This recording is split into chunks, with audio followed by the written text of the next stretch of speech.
Bird Parliament by Farid Attar. Translated by Edward Fitzgerald. Once on a time from all the circles 7, between the steadfast earth and rolling heaven, the birds of all note, plumage, and degree, that float in air and roost upon the tree, and they that from the waters snatch their meat, and they that scour the desert with long feet, birds of all natures, known or not to man, flocked from all quarters into full divan, on no less solemn business than to find or choose a sultan caliph of their kind, for whom, if never theirs or lost they pined. The snake had his, 'twas said, and so the beast, his lion lord, and man had his at least, and that the birds, who nearest were the skies, and went apparelled in its angel dyes, should be without under no better law than that which lost all other in the moor, dispersed without a bond of union, nay, or meeting to make each the other's prey.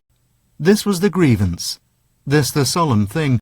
on which the scattered commonwealth of wing, from all the four winds, flying like to cloud, that met and blackened heaven and thunder loud, with sound of whirring wings and beaks that clashed, down like a torrent on the desert dashed, till by degrees the hubbub and pell-mell into some order and precedence fell, and proclamation made of silence each in special accent, but in general speech, that all should understand as seemed him best, the congregation of all wings addressed. And first, with hearts so full as from his eyes ran weeping, up rose Tajida the wise, the mystic mark upon whose bosom showed that he alone of all the birds the road had travelled, and the crown upon his head had reached the goal, and he stood forth and said, O birds, by what authority divine I speak you know by his authentic sign, and name emblazoned on my breast and bill, whose counsel I assist at and fulfil. At his behest I measured, as he planned, the spaces of the air and sea and land. I gauged the secret sources of the springs, from cloud to fish, the shadow of my wings, dreamed over sleeping deluge, piloted the blast that bore Suleiman's throne, and led the cloud of birds that canopied his head, whose word I brought to Balkis, and I shared the counsel that with Asaph he prepared. And now you want a caliph, and I know him and his whereabout, and how to go. And go alone I could, and plead your cause, alone for all, but by the eternal laws. Yourselves, by toil and travel of your own, must for your old delinquency atone. Were you indeed not blinded by the curse of self-exile that still grows worse and worse, yourselves would know that, though you see him not, he is with you this moment, on this spot, your Lord through all forgetfulness and crime, here, there, and everywhere, and through all time, but as a father whom some wayward child by sinful self-will has unreconciled, waits till the sullen reprobate at cost of long repentance should regain the lost. Therefore yourselves, to see as you are seen, yourselves must bridge the gulf you made between, by such a search and travel to be gone, up to the mighty mountain Kaf, whereon hinges the world, and round about whose knees into one ocean mingle the 7 seas, in whose impenetrable forest folds of light and dark Simur his presence holds, not to be reached, if to be reached at all, but by a road the stoutest might appall, of travel not of days or months, but years, lifelong perhaps, of dangers, doubts, and fears, as yet unheard of, sweat of blood and brain, interminable, often all in vain, and if successful, no return again. A road whose very preparation scared the traveller who yet must be prepared. Who then this travel to result would bring, needs both a lion's heart beneath the wing, and even more a spirit purified of worldly passion, malice, lust, and pride. yea, even of worldly wisdom, which grows dim and dark the nearer it approaches him, who to the spirit's eye alone revealed, by sacrifice of wisdom's self unsealed, without which none who reached the place could bear to look upon the glory dwelling there. One night, from out the swarming city gate, stepped holy Bayazid to meditate, alone amid the breathing fields that lay in solitary silence leagues away, beneath a moon and stars as bright as day, and the saint wondering such a temple were, and so lit up, and scarce one worshipper. A voice from heaven amid the stillness said, "The royal road is not for all to tread, nor is the royal palace for the rout, who, even if they reach it, are shut out. The blaze that from my harem window breaks, with fright the rabble of the roadside takes, and even of those that at my portal din, thousands may knock for one that enters in." Thus spoke the Tajidar, and the winged crowd, that underneath his word in silence bowed, clapped acclamation, and their hearts and eyes were kindled by the firebrand of the wise. They felt their degradation, they believed the word that told them how to be retrieved, and in that glorious consummation one forgot the cost at which it must be done. They only longed to follow, they would go, whither he led, through flood or fire or snow. So cried the multitude, but some there were who listened with a cold, disdainful air, content with what they were, or grudging cost of time or travel that might all be lost. These, one by one, came forward and preferred unwise objection, which the wiser word, shot with direct reproof, or subtly round, with argument and allegory wound. The pheasant first would know by what pretence the Tajidar to that preeminence was raised, a bird but for his lofty crest, and such the pheasant had, like all the rest,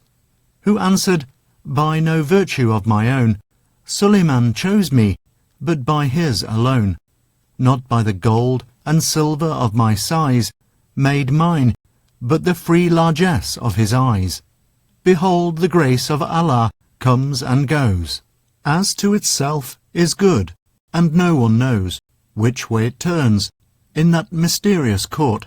not he most finds who furthest travels fort. For one may crawl upon his knees lifelong, and yet may never reach, or all go wrong. Another, just arriving at the place he toiled for, and the door shut in his face. Whereas another, scarcely gone astride, and suddenly, behold, he is inside. But though the runner win not, he that stands, no thorn will turn to roses in his hands. Each one must do his best, and all endure, and all endeavour, hoping but not sure. Heaven its own umpire is, its bidding do, and thou, perchance, shalt be Suleiman's too. One day Shah Mahmud, riding with the wind, a-hunting left his retinue behind, and coming to a river, whose swift course doubled back game and dog, and man and horse, beheld upon the shore a little lad, a-fishing, very poor and tatter-clad he was, and weeping as his heart would break. So the great Sultan, for good humour's sake, pulled in his horse a moment, and drew nigh, and after making his salam, asked why he wept. Weeping, the Sultan said so sore, as he had never seen one weep before.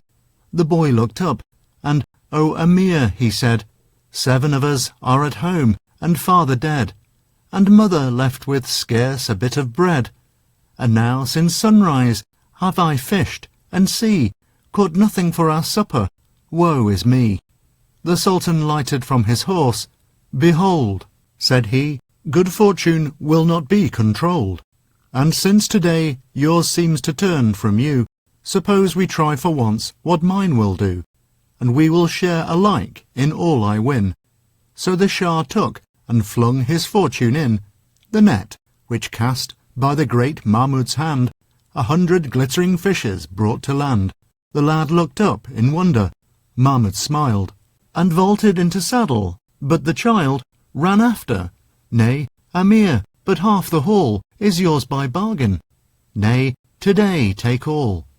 The Sultan cried, and shook his bridle free. But mind, tomorrow all belongs to me. And so rode off.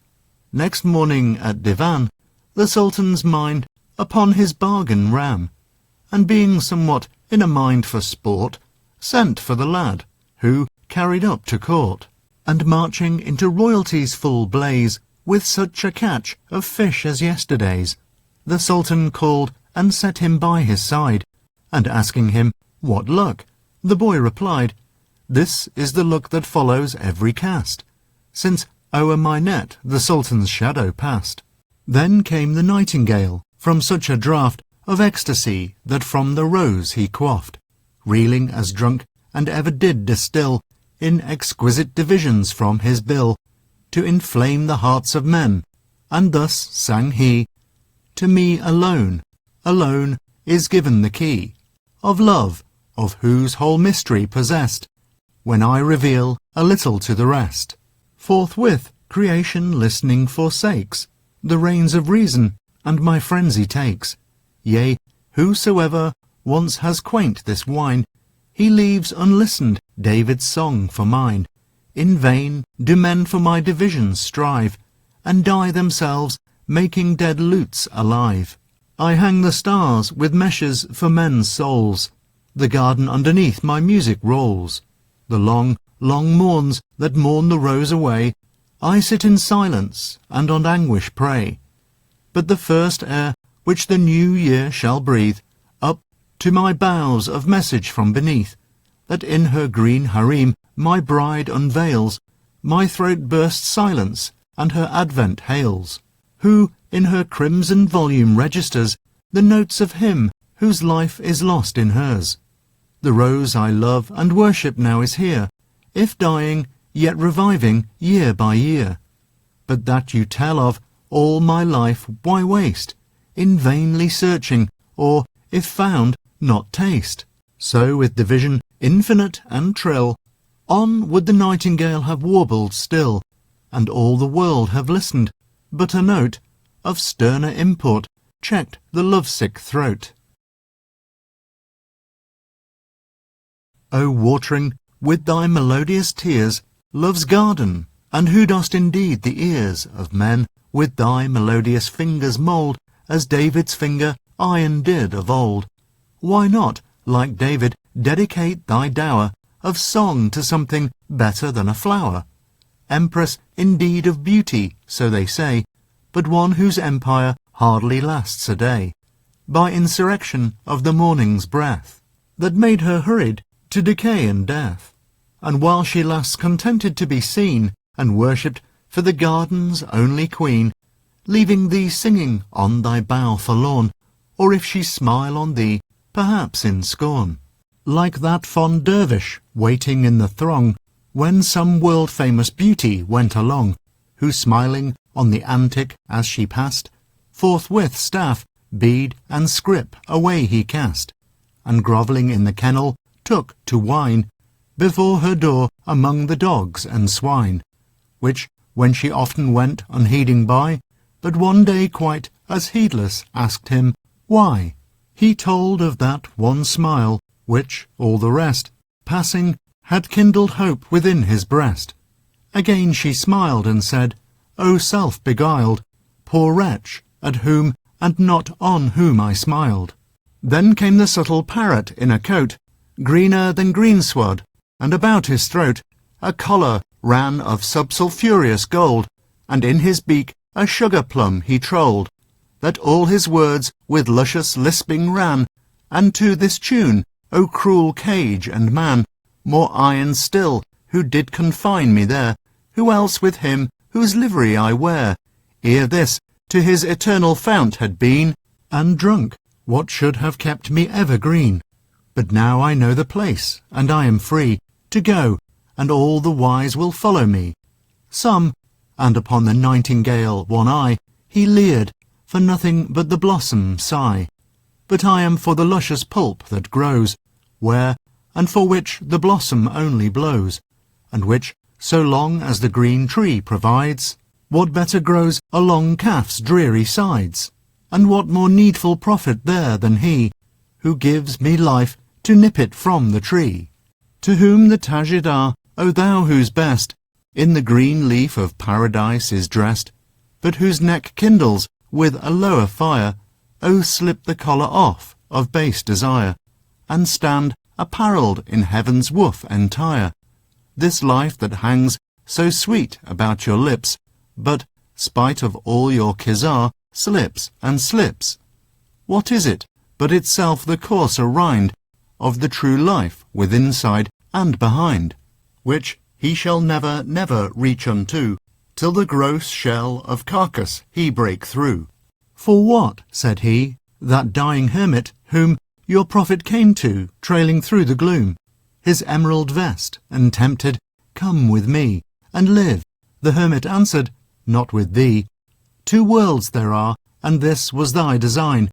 and thou hast got it, but the next is mine.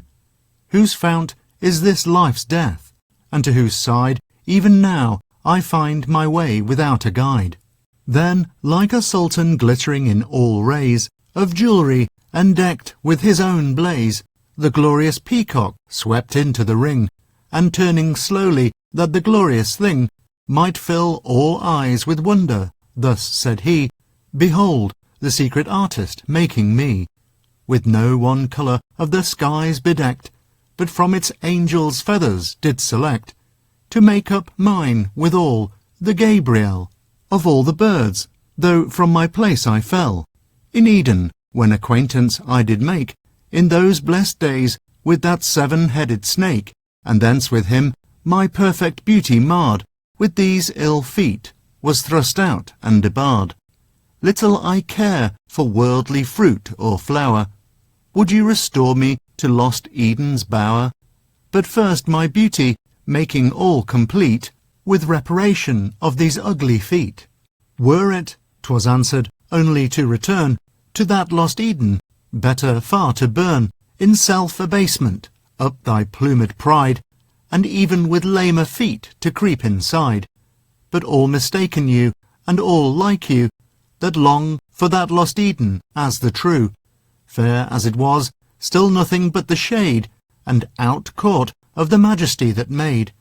That which I point you towered, and which the king, I tell you of broods, over with his wing,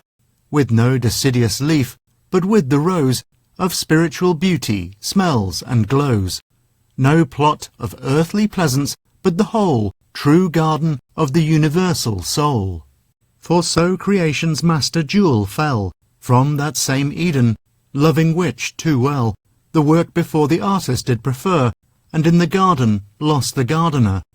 Wherefore one day about the garden went a voice that found him in his false content, and like a bitter sarsa of the north, shrivelled the garden up and drove him forth into the wilderness, and so the eye of Eden closed on him till by and by. Then from a ruin where concealed he lay, watching his buried gold and hating day, hooted the owl, I tell you my delight is in the ruin and the dead of night, where I was born and where I love to wone all my life long, sitting on some cold stone, away from all your roystering companies, in some dark corner where a treasure lies, that buried by some miser in the dark, speaks up to me at midnight like a spark, and o'er it like a talisman I brood, companion of the serpent and the toad. What need of other sovereign having found, and keeping as in prison underground, one before whom all other kings bow down, and with his glittering heel their foreheads crown? He that a miser lives and miser dies, at the last day what figure shall he rise? A fellow all his life lived hoarding gold, and, dying, hoarded left it, and behold, one night his son saw peering through the house a man with yet the semblance of a mouse, watching a crevice in the wall, and cried, My father. Yes, the Mussulman replied, Thy father. But why watching thus? For fear lest any smell my treasure buried here. But wherefore, sir, so metamousified? Because, my son, such is the true outside of the inner soul by which I lived and died. Ay, said the partridge, with his foot and bill crimson with raking rubies from the hill, and clattering his spurs, wherewith the ground I stab, said he, for rubies that when found I swallow, which as soon as swallowed turn to sparks, which though my beak and eyes do burn, gold, as you say, is but dull metal dead, and hanging on the hoarder's soul like lead. But rubies that have blood within, and grown, and nourished in the mountain heart of stone, burn with an inward light, which they inspire, and make their owners lords of their desire. To whom the Tajidar as idly sold, to the quick pebble as the drowsy gold, as dead when sleeping in their mountain mine, as dangerous to him who makes them shine. Slavish indeed to do their lord's commands, and slave like up-test to escape his hands, and serve a second master like the first, and working all their wonders for the worst. Never was jewel, after or before, like that Suleiman for a signet wore, whereby one ruby, weighing scarce a grain, did sea and land, and all therein constrain. Yea, even the winds of heaven made the fierce east bear his league-wide pavilion like a beast, whither he would. Yea, the good angel held his subject, and the lower fiend compelled, till, looking round about him in his pride, he overtaxed the fountain that supplied, praying that after him no son of clay should ever touch his glory, and one day Almighty God his jewel stole away, and gave it to the div who with the ring wore also the resemblance of the king,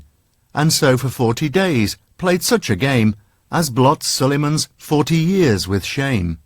Then the Shah Falcon, tossing up his head, blink-hooded as it was, behold, he said, I am the chosen comrade of the king, and perch upon the fist that wears the ring. Born, bred, and nourished in the royal court, I take the royal name and make the sport, and if strict discipline I undergo, and half my life am blinded, be it so, because the Shah's companion ill may brook on aught save royal company to look. And why am I to leave my king and fair, with all these rabble wings I know not where?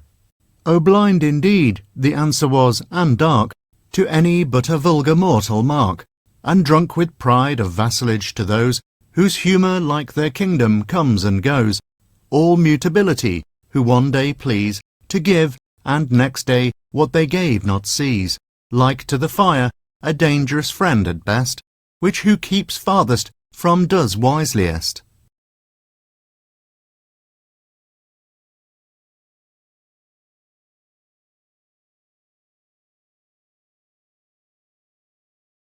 A certain Shah there was in days foregone, who had a lovely slave he doted on, and cherished as the apple of his eye, clad gloriously, fed sumptuously, set high, and never was at ease were he not by, who yet, for all this sunshine, day by day, was seen to wither like a flower away, which, when observing one without the veil of favour, asked the favourite, why so pale? And sad, thus sadly answered the poor thing, no sun that rises sets until the king, whose archery is famous among men, aims at an apple on my head, and when the stricken apple splits, and those who stand around cry, Lo, the Shah's unerring hand. Then he too laughing asks me, why so pale, and sorrowsome, as could the Sultan fail, who such a master of the bow confessed, and aiming by the head that he loves best. Then, on a sudden, swooped the phoenix down, as though he wore as well as gave the crown, and cried, I care not, I, to wait on kings, whose crowns are but the shadow of my wings. Ay, was the answer, and pray how has sped, on which it lighted many a mortal head.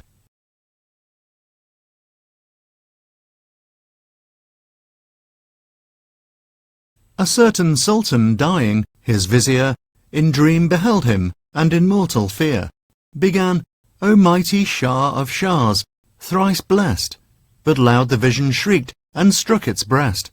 and stabbed me not with empty title, cried, One only Shah there is, and none beside, who from his throne, above for certain ends, a while some spangle of his glory lends to men on earth, but calling in again, exacts a strict account of every grain. Sultan I lived, and held the world in scorn. O better had I gleaned the field of corn, O better had I been a beggar born. And for my throne and crown, down in the dust, my living head had laid where dead I must. O withered, withered, withered be the wing, whose overcasting shadow made me king. Then from a pond, where all day long he kept, waddled the dapper duck, demure, adept, at infinite ablution and precise, in keeping of his raiment, clean and nice. And sure of all the race of birds, said he, none for religious purity like me. Beyond what strictest rituals prescribe, methinks I am the saint of all our tribe, to whom, by miracle, the water that I wash in also makes my praying mat. To whom, more angrily than all, replied the leader, lashing that religious pride, that under ritual obedience to outer law with inner might dispense. For, fair as all the feather to be seen, could one see through, the more was not so clean. But he that made both more and feather too, would take account of, seeing through and through.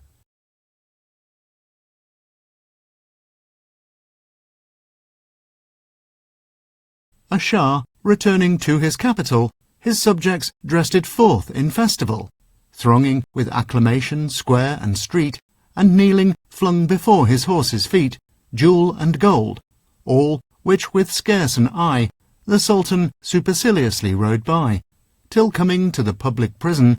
they who dwelt within those grisly walls, by way of welcome, having neither pearl nor gold, over the wall chopped head and carcass rolled, some almost parched to mummy with the sun, some wet with execution that day done.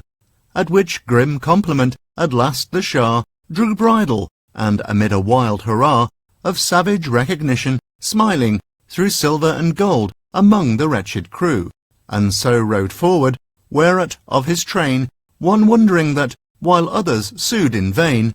with costly gifts which carelessly he passed, but smiled at ghastly welcome like the last, the Shah made answer, all that pearl and gold of ostentatious welcome only told, a little with great clamour from the store of hypocrites who kept at home much more. But when those severed heads and trunks I saw, save by strict execution of my law, they had not parted company, not one, but told my will, not talked about, but done. Then from a wood was heard unseen to coo the ring-dove, Yusuf, Yusuf, Yusuf, you.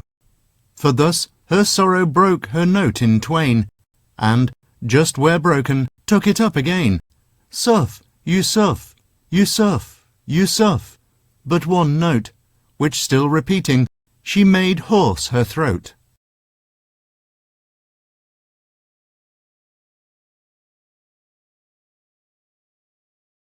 Till checked, O you, who with your idle sighs block up the road of better enterprise, sham sorrow all, or bad as sham if true, when once the better thing is come to do. Beware lest wailing thus you meet his doom, who all too long his darling wept, from whom you draw the very name you hold so dear, and which the world is somewhat tired to hear. When Yusuf from his father's home was torn, the patriarch's heart was utterly forlorn, and, like a pipe, with but one stop, his tongue, with nothing but the name of Yusuf rung. Then down from heaven's branches flew the bird of heaven, and said, God wearies of that word. Hast thou not else to do and else to say? So Jacob's lips were sealed from that day. But one night, in a vision far away, his darling in some alien field he saw, binding the sheaf, and what, between the awe of God's displeasure and the bitter pass of passionate affection, sighed, alas, and stopped, but with the morning sword of flame that oped his eyes, the sterner angels came, for the forbidden word not uttered by thy lips, was yet sequestered in that sigh. And the right passion, whose excess was wrong, blinded the aged eyes that wept too long. And after these came others, arguing, enquiring and excusing, some one thing, and some another, endless to repeat, but in the main sloth, folly, or deceit. Their souls were to the vulgar figure cast, of earthly victual, not of heavenly fast. At last one smaller bird, of a rare kind, of modest plume and unpresumptuous mind,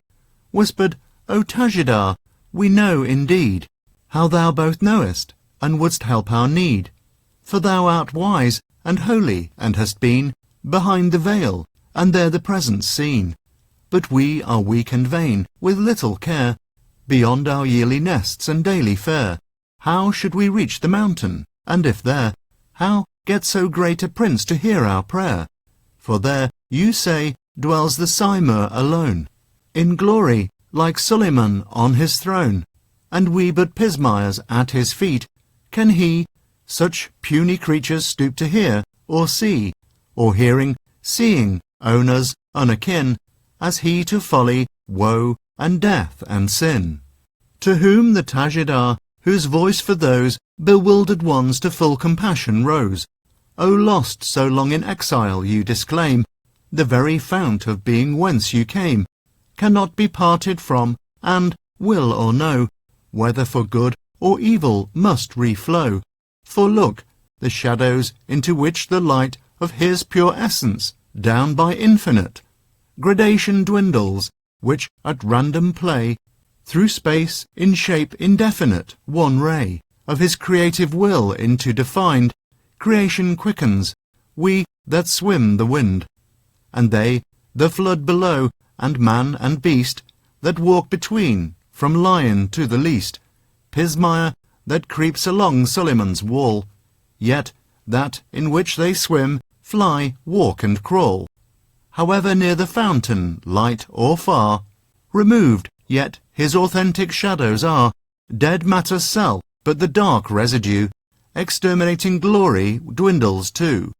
A mystery too fearful in the crowd to utter, scarcely to thyself aloud, but when in solitary watch and prayer, considered and religiously beware, lest thou the copy with the type confound, and deity with deity indrowned. For as pure water into purer wine incorporating shall itself reline, while the dull drug lies half resolved below, with him and with his shadows is it so.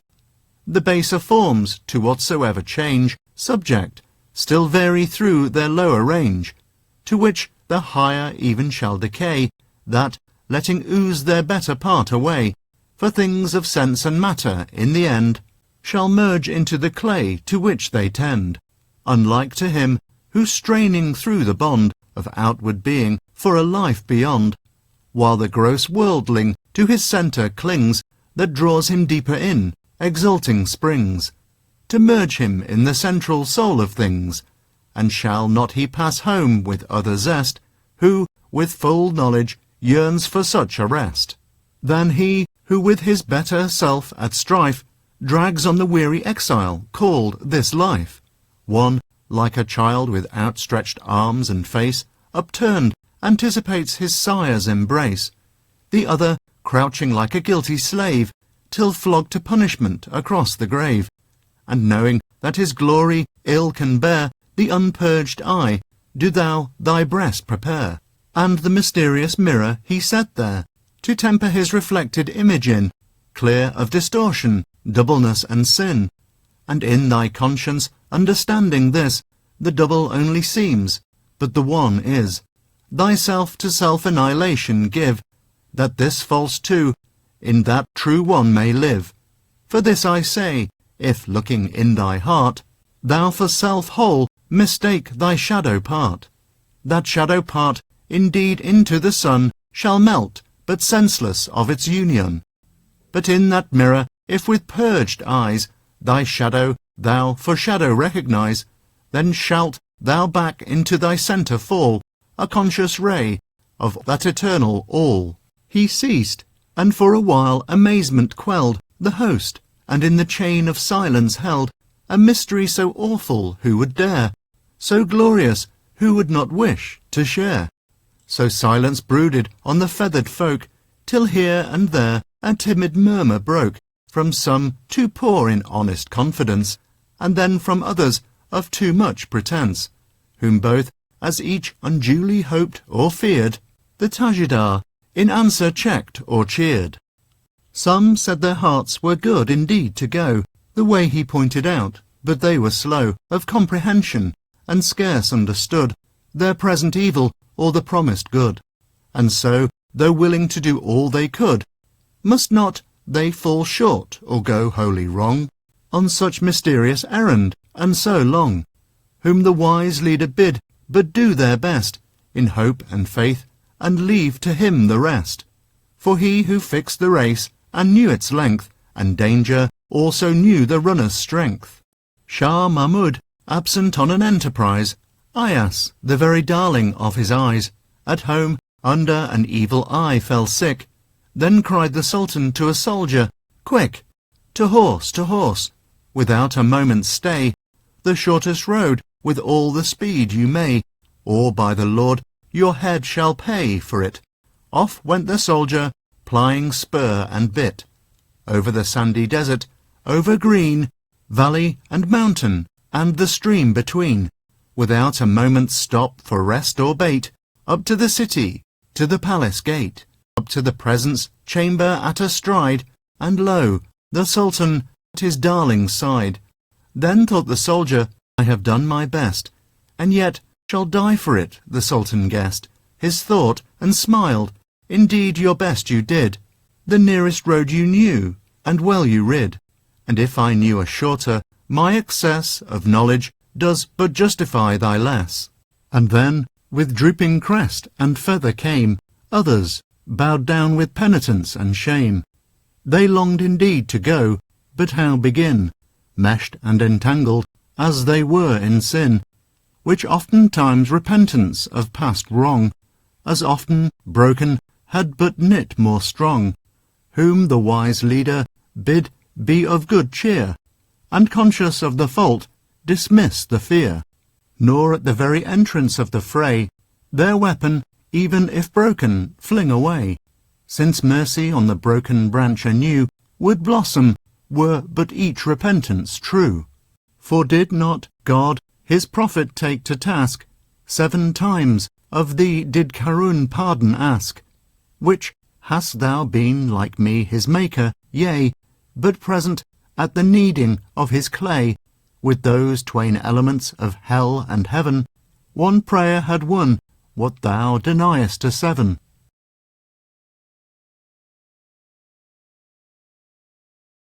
For like a child sent with a fluttering light to feel his way along a gusty night, man walks the world again and yet again. The lamp shall be by fits of passion slain, but shall not he who sent him from the door relight the lamp once more, and yet once more?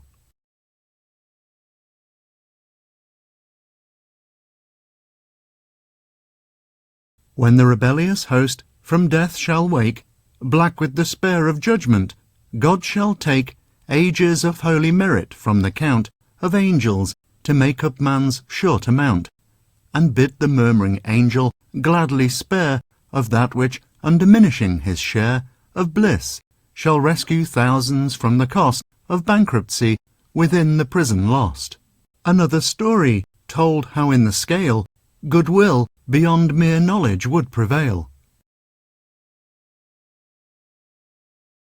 In paradise the angel Gabriel heard the lips of Allah trembling with the word of perfect acceptation, and he thought, some perfect faith such perfect answer wrought, but whose? And therewith, slipping from the crypt of Sidra, through the angel ranks he slipped, watching what lip yet trembled with the shot, that so had hit the mark, but found it not. Then, in a glance to earth, he threaded through mosque, palace, cell, and cottage of the true. Belief, in vain, so back to heaven went, and Allah's lips still trembling with assent. Then the tenacious angel once again threaded the ranks of heaven and earth in vain, till once again returned to paradise. There, looking into God's, the angel's eyes, beheld the prayer that brought the benison, rising like incense from the lips of one, who to an idol bowed, as best he knew, under that false god, worshipping the true. And then came others whom the summons found, not wholly sick, indeed, but far from sound, whose light inconstant soul alternate flew, from saint to sinner, and to both untrue, who like a niggard tailor tried to match truth's single garment with a worldly patch, a dangerous game, for striving to adjust the hesitating scale of either lust, that which had least within it upward flew, and still the weightier to the earth down drew,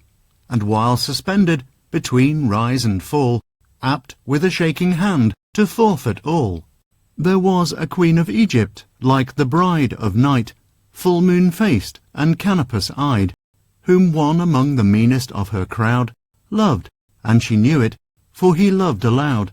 and sent for him, and said, Thou lov'st thy queen. Now therefore thou hast this to choose between, fly for thy life, or for this one night wed thy queen, and with the sunrise lose thy head. He paused, he turned to fly, she struck him dead.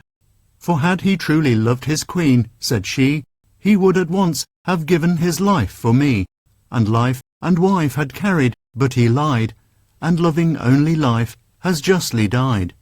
And then came one, who having cleared his throat, with sanctimonious sweetness in his note, thus lisped, Behold, I languish from the first, with passionate and unrequited thirst, of love for more than any mortal bird. Therefore have I withdrawn me from the herd, to pine in solitude, but thou at last hast drawn a line across the dreary past, and sure I am, by foretaste, that the wine I longed for, and thou tell'st of, shall be mine. But he was sternly checked. I tell thee this, such boast is no assurance of such bliss. Thou canst not even fill the sail of prayer, unless from him breathe that authentic air, that shall lift up the curtain that divides his lover from the harem where he hides, and the fulfilment of thy vows must be, not from thy love for him, but his for thee.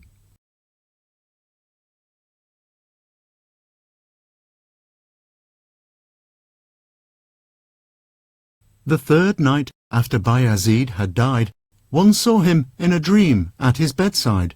and said, Thou Bayazid, tell me, O pyre, how fared it there with Munkar and Nakir? And Bayazid replied, When from the grave they met me rising, and, if Allah's slave, asked me, or collared with the chain of hell, I said,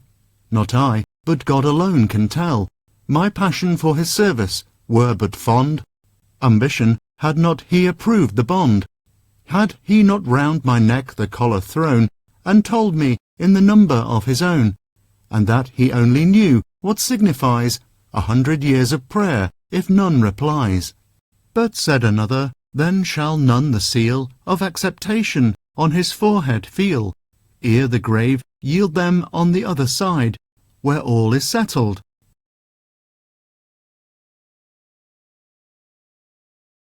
But the chief replied, Enough for us to know that who is meet shall enter, and with unreproved feet, even as he might upon the waters walk, the presence room and in the presence talk, with such unbridled license as shall seem to the uninitiated to blaspheme.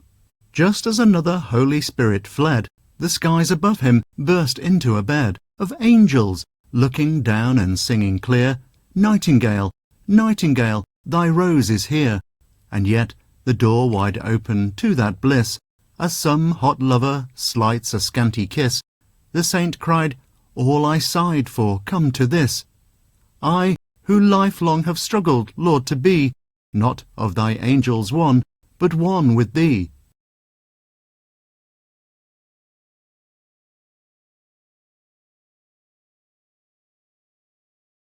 Others were sure that all he said was true, they were extremely wicked, that they knew,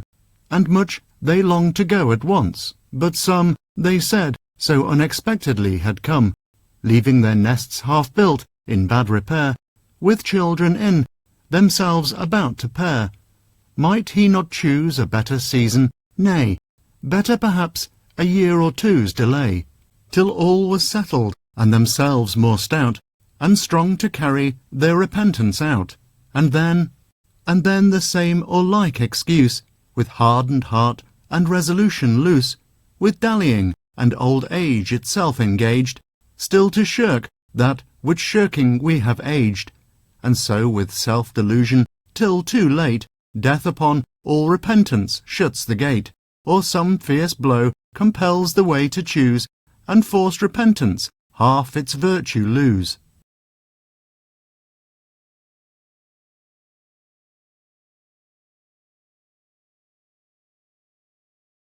As of an aged Indian king they tell, who, when his empire with his army fell, under young Mahmud's sword of wrath was sent at sunset to the conqueror in his tent. But ere the old king's silver head could reach, the ground was lifted up with kindly speech, and with so hurly mercy reassured, that after due persuasion he abjured his idols, sate upon Mahmud's divan, and took the name and faith of Mussulman. But when the night fell, in his tent alone, the poor old king was heard to weep and groan, and smite his bosom, which, when Mahmud knew, he went to him, and said, Lo, if thou rue thy lost dominion, thou shalt wear the ring of thrice as large a realm. But the dark king still wept, and ashes on his forehead threw, and cried, Not for my kingdom lost I rue, but thinking how at the last day will stand the prophet with the volume in his hand, and ask of me, how wast that in thy day of glory thou didst turn from me and slay my people, but soon as thy infidel before my true believers' army fell, like corn before the reaper, thou didst own his sword who scoutest me of seed so sown, what profitable harvest should be grown. Then, after cheering others who delayed, not of the road, but of themselves afraid, the Tajidar, the troop of those addressed, whose uncomplying attitude confessed their souls entangled in the old deceit, and hankering still after forbidden meat, O ye, who so long feeding on the husk, forego the fruit, and doting on the dusk of the false dawn, are blinded to the true, that in the Maidan of this world pursue the golden ball, which driven to the goal, wins the world's game, but loses your own soul. Or like to children after bubbles run, that still elude your fingers, or, if won, burst in derision at your touch, all thin, glitter without, and empty wind within. So as a prosperous worldling on the bed of death, behold, I am as one, he said, who all my life long have been measuring wind, and, dying, now leave even that behind. This world's a nest, in which the cockatrice is warmed and hatched of vanity and vice, a false bazaar, whose wares are all a lie, or never worth the price at which you buy, a many-headed monster that, supplied, the faster is unsatisfied. So, as one hearing a rich fool one day, to God for yet one other blessing pray, bid him no longer bounteous heaven tire, for life to feed, but death to quench the fire. And what are all the vanities and wiles, in which the false world decks herself and smiles, to draw men down into her harlot lap, lusts of the flesh that soul and body sap, and melting soul down into carnal lust, even that for which 'tis sacrifice disgust, or lust of worldly glory hollow more than the drum beaten at the Sultan's door, and fluctuating with the breath of man, as the vain banner flapping in the van, and lust of gold, perhaps of lusts the worst, the miscreated idol most accursed, that between man and him who made him stands, the felon that with suicidal hands he sweats to dig and rescue from his grave, and sets at large to make himself its slave. For lo, to what worse than oblivion gone are some the cozening world most doted on. Pharaoh tried glory, and his chariots drowned. Karun, with all his gold, went underground. Down toppled Nembroth, with his airy stare. Shedad among his roses lived, but where?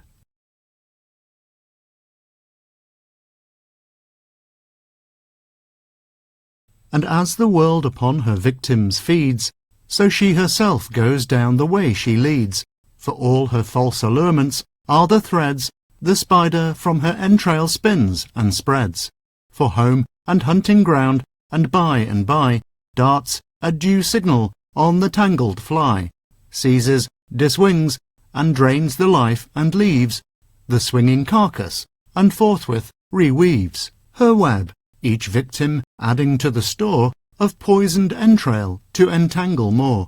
And so she bloats in glory, till one day the master of the house, passing that way, perceives, and with one flourish of his broom, of web and fly and spider clears the room. Behold, dropped through the gate of mortal birth, the nightly solar lights from heaven on earth. Begins his race, but scarce the saddle feels, when a foul imp up from the distance steals, and, double as he will, about his heels, closer and ever closer circling creeps, then half invited on the saddle leaps, clings round the rider, and, once there in vain, the strongest strives to thrust him off again. In childhood just peeps up the blade of ill, that youth to lust rears, fury and self-will, and, as man cools to sensual desire, ambition catches with as fierce a fire, until old age sends him with one last lust of gold to keep it where he found, in dust. Life at both ends, so feeble and constrained, how should that imp of sin be slain or chained? And woe to him who feeds the hateful beast, that of his feeder makes an after feast. We know the wolf, by stratagem and force, can hunt the tiger down, but what resource?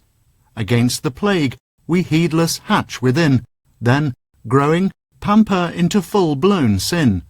with the soul's self, even, as the wise man said, feeding the very devil with God's own bread, until the Lord his largesse misapplied, resent, and drive us wholly from his side.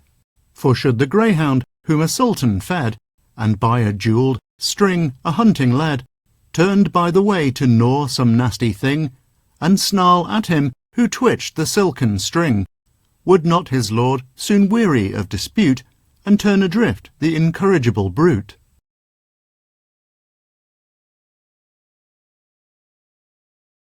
Nay, would one follow, and without a chain, the only master truly worth the pain, one must beware lest, growing over-fond of even life's more consecrated bond, we clog our footsteps to the world beyond, like that old Arab chieftain who confessed his soul by too darling things possessed, that only son of his, and that one colt, descended from the prophet's thunderbolt. And I might well bestow the last, he said, on him who brought me word the boy was dead. And if so vain the glittering fish we get, how doubly vain to dote upon the net, called life, that draws them, patching up this thin tissue of breathing out and breathing in, and so by husbanding each wretched thread, spin out death's very terror that we dread. For as the raindrop from the sphere of God, dropped for a while into the mortal clod, so little makes of its allotted time, back to its heaven itself to re-sublime, that it but serves to saturate its clay with bitterness that will not pass away. One day the prophet on a river bank, dipping his lips into the channel, drank a draught as sweet as honey. Then there came one who an earthen pitcher from the same drew up and drank, and after some short stay, under the shadow rose and went his way, leaving his earthen bowl, in which anew, thirsting, the prophet from the river drew, and drank from, but the water that came up, sweet from the stream, drank bitter from the cup, at which the prophet, in a still surprise, for answer, turning up to heaven his eyes, the vessel's earthen lips with answer ran, The clay that I am made of once was man,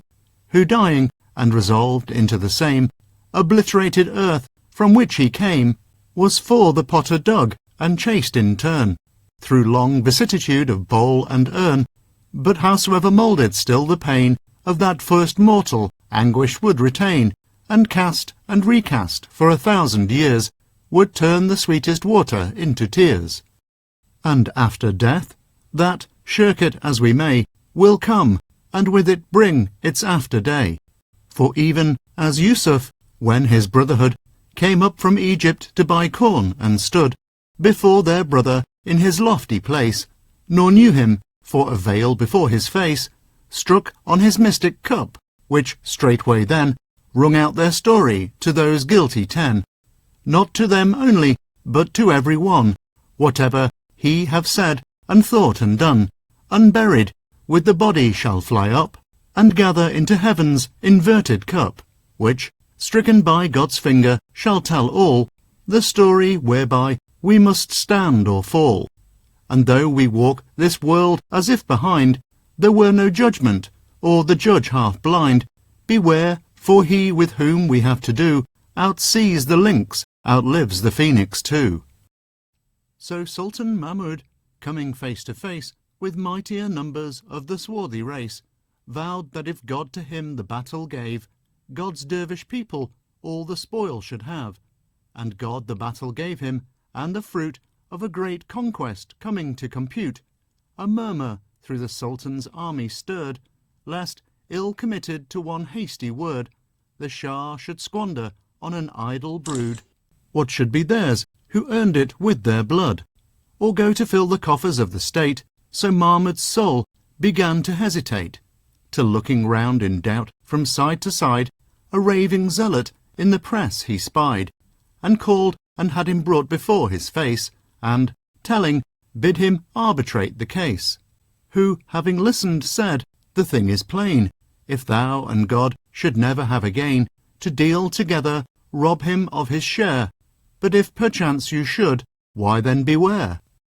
So spake the Tajidar, but fear and doubt among the birds in whispers went about. Great was their need, and succour to be sought, at any risk, at any ransom bought. But such a monarch, greater than Mahmud the Great himself, why, how should he be wooed?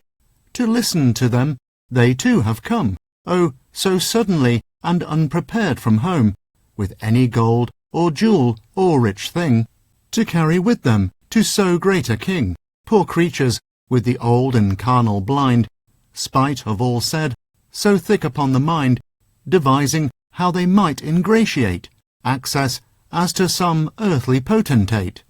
Let him that with this monarch would engage bring the gold dust of a long pilgrimage, the ruby of a bleeding heart, whose sighs breathe more than amber incense as it dies.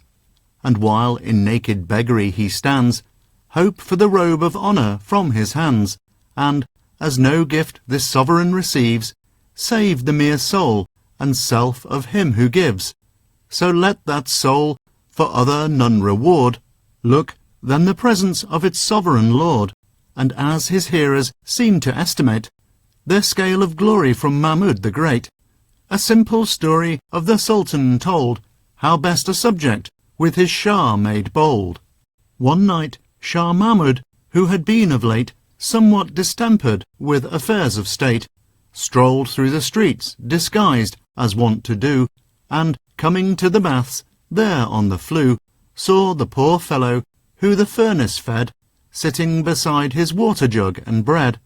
Mahmud stepped in, sat down, unasked took up, and tasted of the untasted loaf and cup, saying within himself, grudge but a bit, and by the Lord your head shall pay for it. So having rested, warmed, and satisfied, himself without a word on either side, at last the wayward Sultan rose to go, and then at last his host broke silence. So, art satisfied? Well, brother, any day or night, remember when you come this way, and want a bit of provender, why you are welcome, and if not, why welcome too. The Sultan was so tickled with the whim of this quaint entertainment and of him, who offered it, that many a night again Stoker and Shah foregathered in that vein, till the poor fellow, having stood the test of true good fellowship, Mahmud confessed, one night, the Sultan that had been his guest, and in requital of the scanty dole the poor man offered with so large a soul, bid him ask any largesse that he would, a throne, if he would have it, so he should. The poor man kissed the dust, and all, said he, I ask is what and where I am to be. If but the Shah from time to time will come, as now, and see me in the lowly home, his presence makes a palace, and my own poor flue more royal than another's throne. So said the cheery tale, and, as they heard, again the heart beneath the feather stirred, again forgot the danger and the woes of the long travel in its glorious close.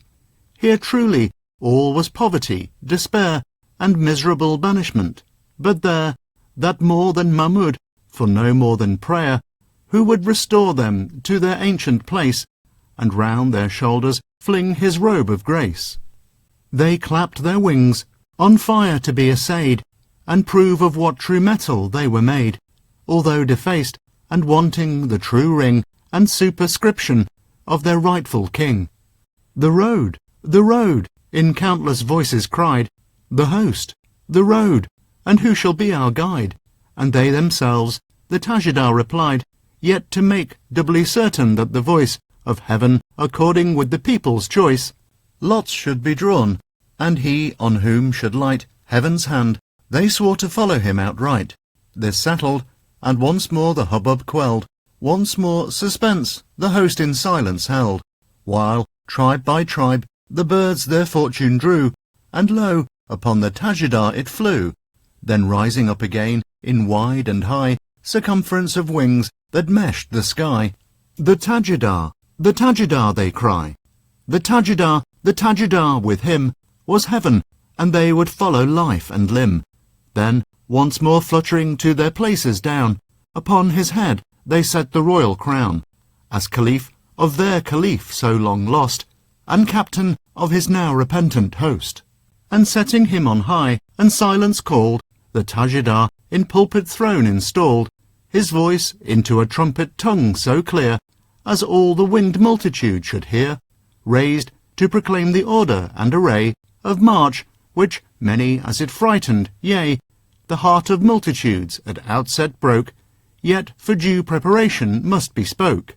A road, indeed, that never wing before flew, nor foot trod, nor heart imagined o'er,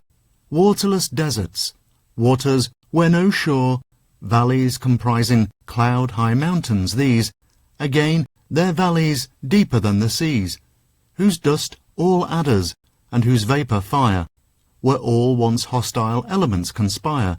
to set the soul against herself and tear courage to terror, hope into despair,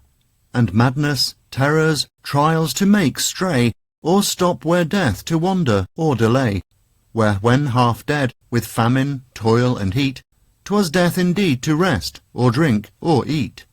A road still waxing in self-sacrifice, as it went on, still ringing with the cries and groans of those who had not yet prevailed, and bleaching with the bones of those who failed, where almost all withstood, perhaps to earn nothing, and earning never to return, and first the veil of search, an endless maze, branching into innumerable ways, all courting entrance, but one right, and this, beset with pitfall, gulf, and precipice, where dust is embers, air a fiery sleet, through which, with blinded eyes and bleeding feet, the pilgrim stumbles, with hyena's howl, around an hissing snake and deadly ghoul, whose prey he falls, if tempted but to droop, or if to wander, famished from the troop. For fruit that falls to ashes in the hand, water that reached, recedes into the sand. The only word is forward, guide in sight, after him, swerving neither left nor right, thyself for thine own victual by day, at night thine own self's caravanserai, till suddenly, perhaps, when most subdued and desperate, the heart shall be renewed, when deep in utter darkness by one gleam of glory from the far remote harem, that, with a scarcely conscious shock of change, shall light the pilgrim toward the mountain range of knowledge, where, if stronger and more pure, the light and air, yet harder to endure, and if, perhaps, the footing more secure, harder to keep up with a nimble guide, less from lost road than insufficient stride, yet tempted still by false shows from the track, and by false voices called aside or back, which echo from the bosom as if won the journey's end when only just begun, and not a mountain peak with toil attained, but shows a top yet higher to be gained. Wherefore still forward, forward, love that fired thee first to search, by search so re-inspired, as that the spirit shall the carnal load burn up and double wing thee on the road, that wert thou knocking at the very door of heaven, thou still wouldst cry for more, more, more, till loom in sight Calf's mountain peak a shroud, in midst uncertain yet mountain or cloud, but where the pilgrim gins to hear the tide of that one sea in which the seven subside, and not the seven seas only, but the seven and self-enfolded spheres of earth and heaven, yea, the two worlds that now as pictures sleep upon its surface, but when once the deep from its long slumber gins to heave and sway, under the tempest shall be swept away, with all their phases and phenomena, not senseless matter only, but combined with life in all varieties of kind,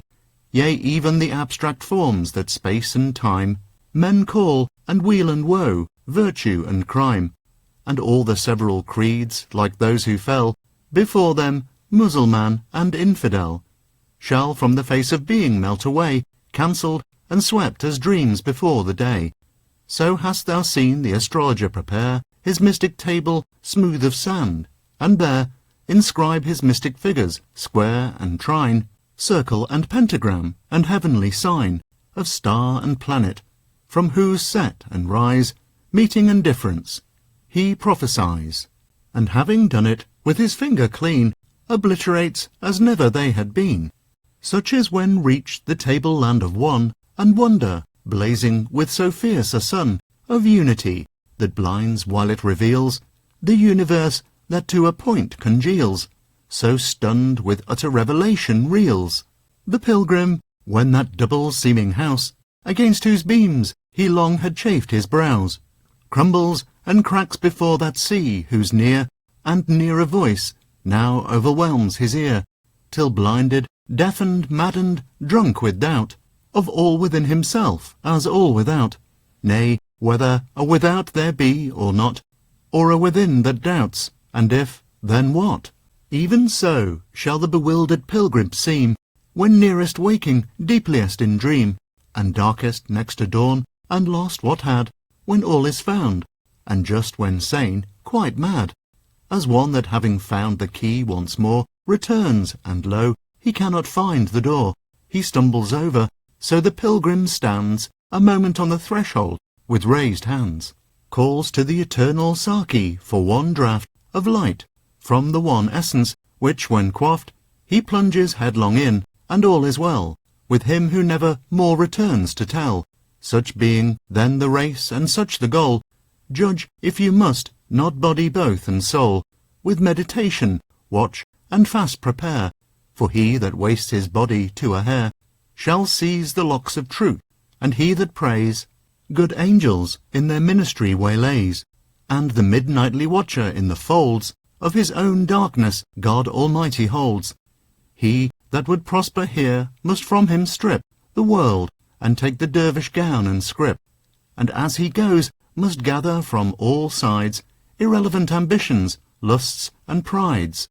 glory and gold and sensual desire, whereof to build the fundamental pyre of self-annihilation, and cast in all old relations and regards of kin and country, and the pile with this perplexed world platformed from the fables of the next, raise it towered culmination with the torn rags and integuments of creeds outworn, and top the giddy summit with the scroll of reason that in dingy smoke shall roll, over the true self-sacrifice of soul. For such a prayer was his, O God, do thou, with all my wealth, in the other world endow my friends, and with my wealth in this my foes, till bankrupt in thy riches I repose. Then all the pile completed of the pelf of either world at last throw on thyself, and with the torch of self-negation fire, and ever as the flames rise high and higher, with cries of agonizing glory still, all of that self burn up that burn up will, leaving the phoenix that no fire can slay, to spring from its own ashes kindled, nay, itself an inextinguishable spark of being, now beneath earth ashes dark. Transcending these, at last itself transcends, and with the one eternal essence blends. The moths had long been exiled from the flame they worship, so to solemn council came, and voted one of them by lot be sent to find their idol. One was chosen, went, and after a long circuit in sheer gloom, seeing, he thought, the taper in a room, flew back at once to say so, but the chief of Mothistan slighted so slight belief, and sent another messenger, who flew up to the house, in at the window through the flame itself, and back the message brings, with yet no sign of conflict on his wings. Then went a third, and spurred with true desire, plunging at once into the sacred fire, folded his wings within, till he became one colour and one substance with the flame. He only knew the flame, who in it burned, and only he could tell, who ne'er to tell returned. After declaring what of this declared, must be that all who went should be prepared. From his high station seized the Tajidar, and lo, the terrors that, when told afar, seemed but as shadows of a noonday sun, now that the talked-of thing was to be done, lengthening into those of closing day, strode into utter darkness and dismay, like night on the hushed sea of feathers lay. Late, so elate, so terrible a track, endless, or ending, never to come back, never to country, family, or friend, in sooth no easy bough for birds to bend. Even while he spoke, how many wings and crests had slunk away to distant woods and nests.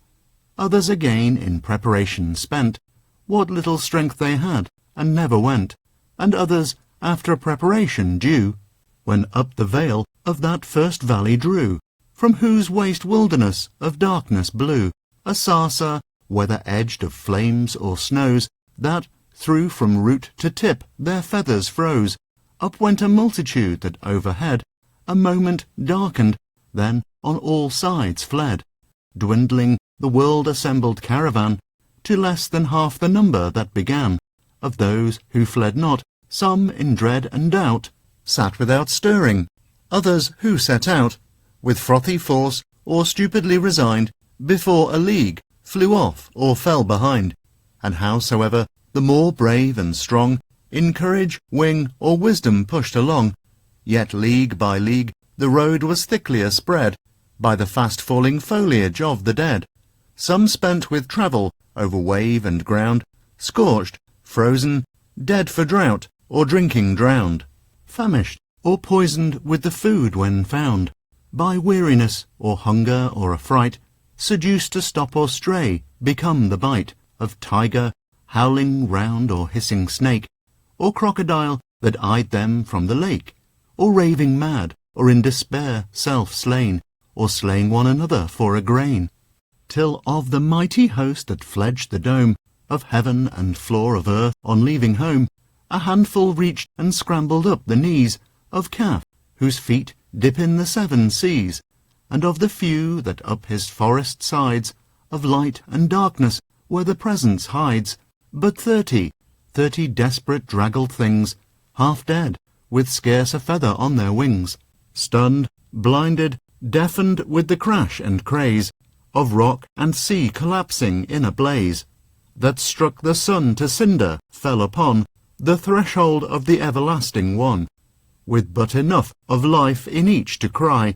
on that which all absorbed, and suddenly forth flashed a winged harbinger of flame and tongue of fire, and who and whence they came, and why, demanded, and the tajidar, for all the 30 answered him, we are those fractions of the sum of being far, disspent and foul disfigured, that once more strike for admission at the treasury door. To whom the angel answered, know ye not, that he you seek recks little who or what, of quantity and kind, himself the fount, of being universal needs no count, of all the drops o'erflowing from his urn, in what degree they issue or return. Then cried the spokesman, be it even so, let us but see the fount from which we flow, and seeing, lose ourselves therein, and lo, before the word was uttered, or the tongue of fire replied, or portal open flung, they were within, they were before the throne, before the majesty that sat thereon, but wrapped in so insufferable a blaze of glory as beat down their baffled gaze, which downward dropping fell upon a scroll, that lightning-like flashed back on each the whole, past half-forgotten story of his soul, like that which Yusuf in his glory gave his brethren as some writing he would have interpreted, and at a glance behold their own indenture for their brother sold. And so with these poor 30, who abashed in memory all laid bare and conscience lashed, by full confession and self-loathing flung the rags of carnal self that round them clung, and their old selves self-knowledged and self-loathed, and in the soul's integrity reclothed, once more they ventured from the dust to raise their eyes up to the throne, into the blaze, and in the centre of the glory there beheld the figure of themselves as 'twere, transfigured, looking to themselves beheld the figure on the throne and miracled, until their eyes themselves, and that between, did hesitate which seer was, which seen, they that they, another yet the same, individual yet one, from whom there came a voice of awful answer, scarce discerned, from which to aspiration whose returned they scarcely knew, as when some man apart answers aloud the question in his heart. The sun of my perfection is a glass, wherein from seeing into being pass all who, reflecting as reflected, see themselves in me, and me in them, not me, but all of me that a contracted eye is comprehensive of infinity, nor yet themselves, no selves, but of the all, fractions from which they split and wither fall. As water lifted from the deep again falls back in individual drops of rain, then melts into the universal main, all you have been and seen and done and thought, not you but I have seen and been and wrought. I was the sin that from myself rebelled, I the remorse that towered myself compelled, I was the tajidar who led the track, I was the little briar that pulled you back. Sin and contrition, retribution owed, and cancelled, pilgrimage and road, was but myself toward myself, and your arrival but myself at my own door, who in your fraction of myself behold, myself within the mirror myself hold, to see myself in, and each part of me that sees himself, though drowned, shall ever see. Come, you lost atoms, to your centre draw, and be the eternal mirror that you saw. Rays that have wandered into darkness wide, return, and back into your sun subside. This was the parliament of birds, and this the story of the host who went amiss, and of the few that better upshot found, which being now recounted, lo, the ground of speech fails under foot, but this to tell, their road is thine, follow, and fare thee well.